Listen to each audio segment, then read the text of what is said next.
Karena komitmen keluarga kami juga dan saya pribadi khususnya sama, apa aja yang memang belum selesai ya mari kami selesaikan.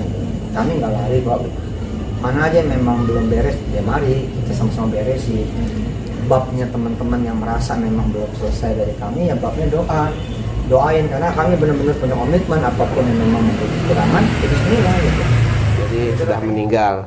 Terus kemudian yang dipanggil lagi yang berkaitan dengan PT itu adalah direktur utamanya PT Adi Partner Perkasa, itu tidak hadir.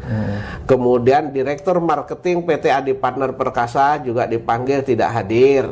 Kemudian ketua Yayasan Program Pembibitan Penghafal Al-Quran Pondok Pesantren Tahfiz Al-Quran itu tidak hadir. Kemudian ketua BMT Darussalam Madani itu juga tidak hadir. Kemudian Jam'an Nur Khotib Mansur alias Yusuf Mansur itu tidak hadir. Gitu Mas.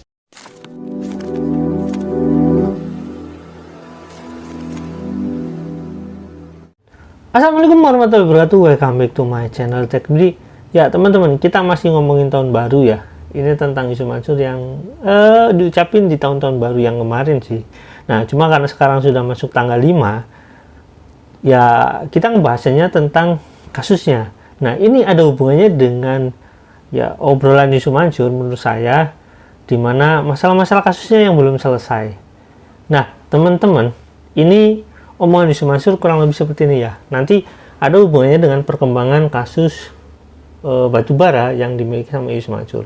Nah kita lihat dulu videonya, kenapa saya kaitkan dengan kasus batubaranya. Yuk kita lihat dulu videonya teman-teman, check it out. Optimis mulai dari kakak, insya Allah bisa kuliah di tempat terbaik yang dia mau. Nanti ini SMP di tempat terbaik yang dia mau juga. Ini kakak melanjutkan nanti di Inggris kembali. Ya, saya menyelesaikan kuliahnya juga. S1 insya Allah. Ini yang belakang, optimisnya apa? Main bola. Ini dua berproses mudah-mudahan selesai Qurannya semua insya Allah. Dan ini optimisme ini harus disebarkan ke seluruh masyarakat Indonesia supaya apapun kemungkinan-kemungkinan yang terjadi kita menyambutnya optimis aja. Optimis. Kedua, temanya harus tema positif. Apapun kita harus bawa kepada kepositifan. Misalnya, mungkin barangkali ada yang enggak kerja lagi karena di PHK, tapi lihat yang lain meninggal karena COVID dan lain-lain. Mungkin yang lain ada yang ancur-ancuran hidupnya, tapi lihat masih pada sehat. Nah, dibawa kepada yang positif. Nah, keluarga kami insya Allah seperti itu. Belajar. Ada kerikil-kerikil nggak sih Ustaz? Di 2022 ini kan banyak banget cobaan, tantangan gitu dan Ustaz. Gimana, Bang? Dan keluarga selalu melawannya dengan mudah. Nah, gimana? Ikhlas, khususkan amin. Ya namanya hidup pasti ada aja Masya cobaan, pasti ada aja kerikilnya. Tinggal kita bagaimana menanggapinya. Karena kalau kita jalannya juga, ya semua pasti akan selesai seperti itu. Dan emang harus ada kerikil kali ya. Jadi menjadikan kita tuh masih tetap manusia gitu, nggak belagu, nggak sombong, belajar dari kesalahan. Karena komitmen keluarga kami juga dan saya pribadi khususnya sama, apa aja yang memang belum selesai ya mari kami selesaikan. Kami nggak lari kok, mana aja yang memang belum beres ya mari kita sama-sama beresin.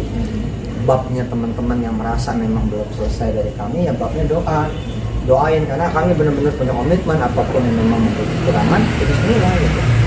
Kita kan pengen meninggal dalam keadaan tenang. Dan kami percaya kok 2023 terang. Yang belum berjodoh insya Allah berjodoh, yang belum punya anak maka punya. Jadi ya yang pada pengen sekolah bisa sekolah, yang pada punya utang terus habis itu utang lagi deh. Iya, yang masih pada sedih ini di tahun 2022 insya Allah gembira, insya Allah. Oke, begitu ya teman-teman. Kurang lebih seperti itu ya, bagaimana dia menanggapi kasusnya yang mungkin kayak merasa dia menang dan dia nggak kemana-mana gitu.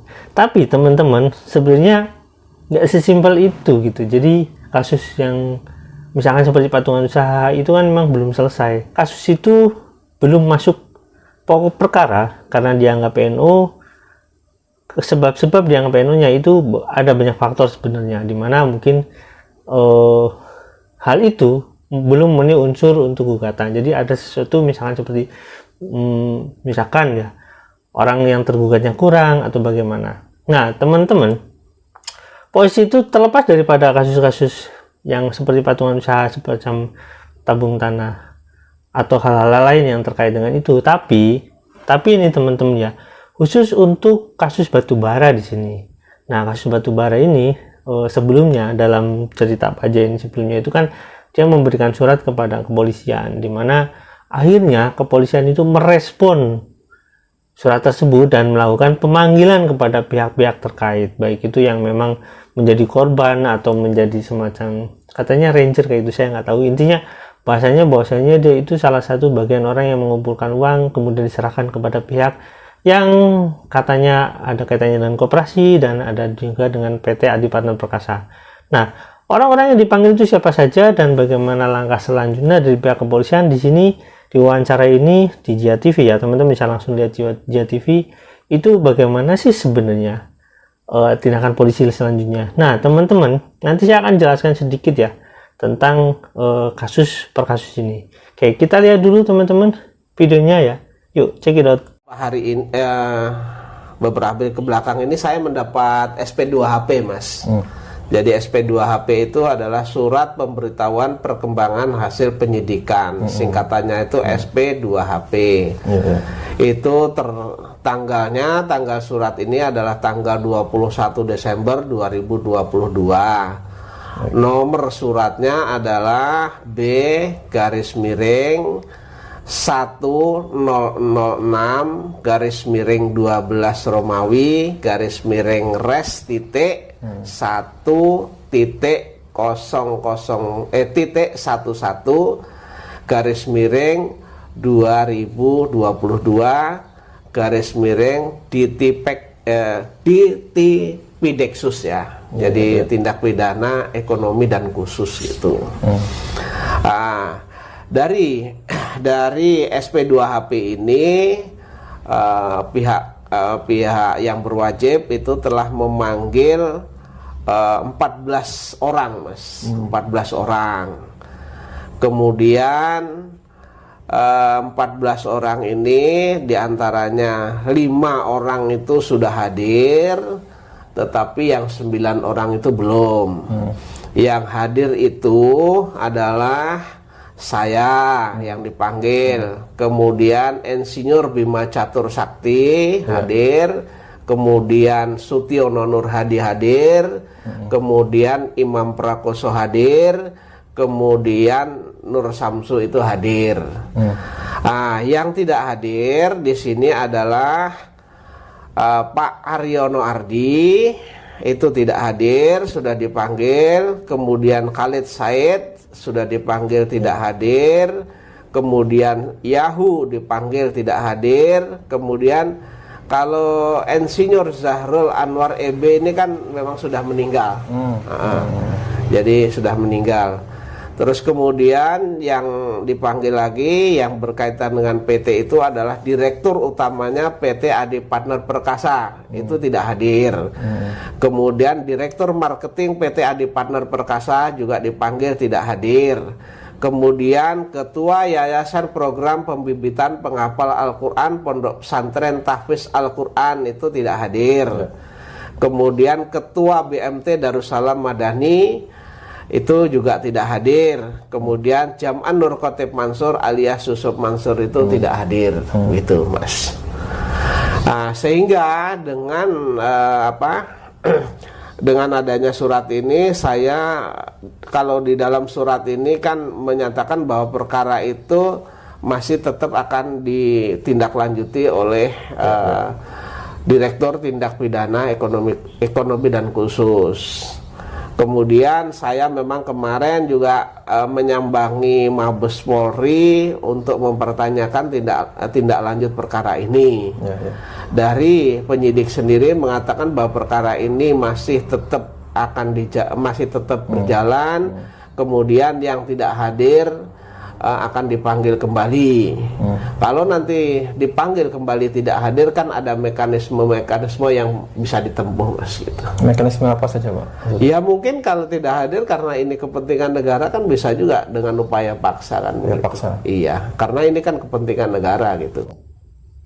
Oke, gitu ya teman-teman.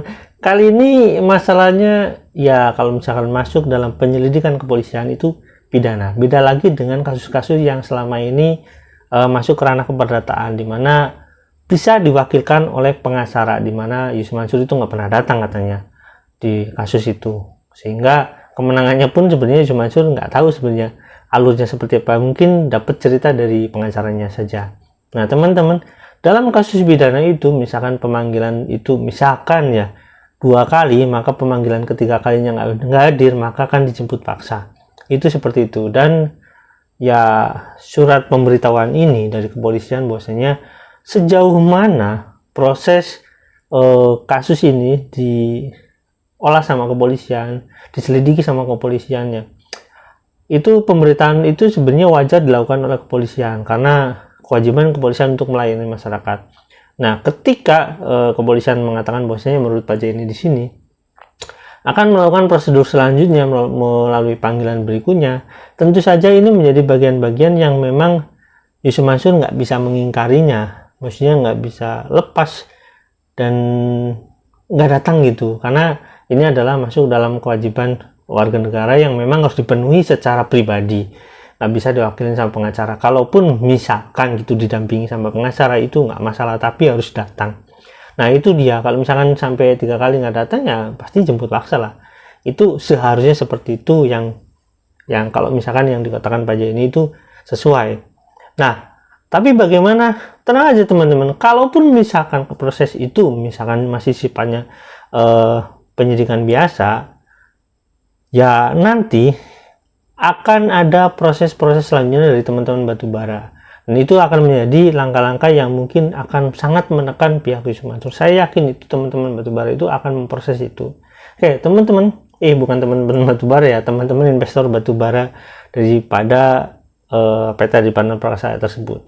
Nah, teman-teman, sampai di sini tunggu perkembangannya, dan ini akan menjadi kejutan buat teman-teman yang selanjutnya ya. Ya, sampai di sini jangan lupa like, subscribe, dan komen. Jangan lupa juga share. Wassalamualaikum warahmatullahi wabarakatuh. Bye.